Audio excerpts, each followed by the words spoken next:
반갑습니다. 깔삼이의 독서여행에 오신 여러분 환영합니다. 여러분 자유를 좋아하시나요? 당연하지. 자유를 좋아하지. 그걸 왜 물어보지? 혹시 이렇게 생각하시지 않으시나요? 당연한 걸 그죠? 그런데 우리가 만약에 누군가의 간섭 없이 살고 누군가를 의식하지 않고 사는다고 생각한다면 어떨까요? 자, 오늘은 제가 여러분과 함께 나누고 싶은 책은 에리 프롬의 자유로부터의 도피라는 책입니다. 제목이 굉장히 역설적이죠. 자유로부터 도피를 원한다고요? 자, 인간은 굉장히 자유를 추구하면서 살아왔고 앞으로도 아마 그렇게 살 겁니다. 그런데 만약에 누군가의 간섭을 전혀 받지 않고 내 마음대로 할 수, 온전히 모든 선택을 내 마음대로 할 수 있고 그렇다면 어떨까요? 그런 삶이 가능할까요? 저는 가끔 주변 사람들에게 이렇게 묻습니다. 사랑하면은 뭘 해야 되죠? 이렇게 묻습니다. 제가 생각하는 사랑하면은 해야 되는 일이 사랑하는 사람을 위해서 시간을 내는 것이다 라고 저는 생각합니다. 시간을 낸다는 것은 함께 공유한다는 것이고요. 함께 뭘 해나간다는 거죠. 그랬을 때 함께 한다는 것은 사실은 상대하고 뭔가 커뮤니케이션도 돼야 되고 여러 가지를 해야 되기 때문에 온전한 자유라고 말할 수 있을까요? 우리는 사회인이기 때문에 어디 공동체에 소속되어 있고요. 그렇기 때문에 온전히 나로서 자유롭게는 굉장히 쉽지 않죠. 그죠? 자, 에리 프롬은 인간은 자유를 원하면서도 자유를 굉장히 두려워한다 라고 했습니다. 왜냐하면 사랑에 책임이 따르듯이 자유에도 책임이 따르기 때문이죠. 혼자 사는 사회가 아니니까 사회 공동체의 구성원으로서 해야 될 나의 역할이라는 게 있고요.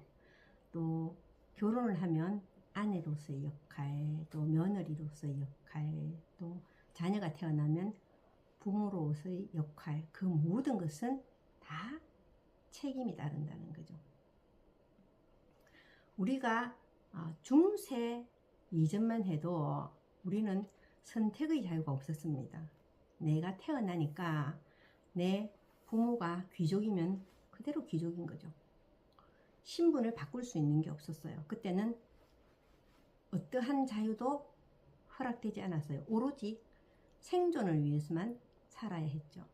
그런데 이제 시대가 바뀌면서 우리가 근대 이유가 되면서 인간은 자유에 대한 생각을 하게 되었죠. 그죠? 경제가 막 부흥하면서 신분이라는 게 좀 파괴가 되고요. 그리고 내가 돈으로 뭔가를 살 수 있는 것들이 많아졌잖아요. 그러면서 인간이란 과연 무엇인가 이런 것에 대해서 이제 생각하게 되었단 말이에요. 그래서 스스로 결정할 수 있는 것들이 굉장히 많아졌어요. 그런데 진짜 여러분이 스스로 결정할 수 있는 게 또 지금 많으냐? 20, 30대들한테 물어보면 굉장히 힘들어 하죠. 그죠? 내가 할 수 있는 게 많지 않다. 시대가 굉장히 급변하고 있으니까. 그죠? 자, 프롬은 계속 여기서 무슨 얘기를 하냐면 무엇으로부터의 자유, 무엇을 위한 자유에 대한 이야기를 합니다. 무엇으로부터 여러분 자유를 원하시나요? 무엇을 위해서 자유를 구가하시나요? 프롬은 290페이지에서 이렇게 얘기합니다.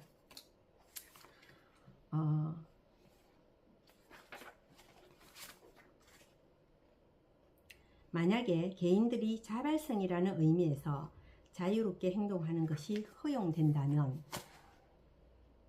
만약에 개인들이 자신보다 더 높은 권위를 전혀 인정하지 않는다면 무정부 상태가 벌어지는 것은 피할 수 없는 결과일까?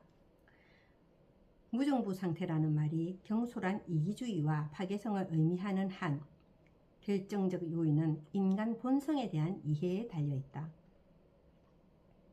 인간은 선하지도 않고 약하지도 않으며 삶은 잠재력을 키우고 확장시키고 표현하는 내재적 경향을 갖고 있으며, 삶이 방해를 받으면 또한 개인이 고립되어 회의나 고독감과 무력감에 짓눌리며, 그때 개인은 파괴성이나 권력욕이나 복종에 대한 갈망으로 내몰린다는 것이다.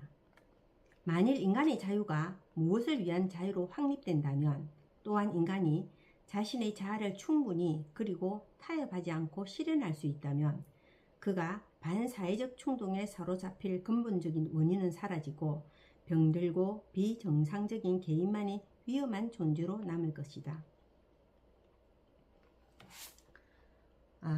만약에 내 자유를 위해서 다른 사람의 권위를 인정하지 않는다면 무정부 상태가 될 것이다, 이렇게 얘기했잖아요. 그래서 나의 자유가 중요한 만큼 타인의 자유도 존중하고 인정해야 된다는 거죠. 그래서 우리는 사회적 규범, 약속, 규칙 이런 것을 따르는 사회인으로서의, 사회 구성원으로서의 책임을 져야 된다는 거죠. 그래서 freedom is not free라고 얘기하죠. 그죠? 자유는 그냥 주어지는 것이 아니라는 겁니다. 그러면 자유는 어떻게 주어져야 되느냐 하면, 자유는 끊임없이 책임을 다하면서 다른 사람이 같이 공존할 수 있게끔 해 나갈 때 진정한 자유가 되지 않을까. 그래서 저는 계속 이 책을 읽으면서 이런 생각을 했습니다. 프롬이 말하는 자유와 책임, 소속, 그러려면은 어떻게 해야 되는가? 내가 내 역할을 다 하고, 그리고 내 권리가 중요한 만큼 타인의 권리도 인정해야 된다는 거죠. 그랬을 때 나의 자유도 타인의 자유도 보장된다는 겁니다. 그래서 뭐 성선설, 성악설 뭐 이런 얘기 많이 하잖아요. 그런데 저는 이 책을 읽으면서 또 한 번 생각했습니다. 성약설이다. 인간은 약하다. 그래서 끊임없이 자기 성찰을 하지 않으면은 우리는 도태될 수도 있고요. 근데 끊임없이 자기 성찰을 해 나가면 우리는 충분히 발전할 수 있다고 생각하거든요. 그래서 여러분은 여러분이 자유롭다고 생각하시나요? 오늘 여러분 스스로에게 한번 질문해보는 시간을 가졌으면 합니다. 감사합니다.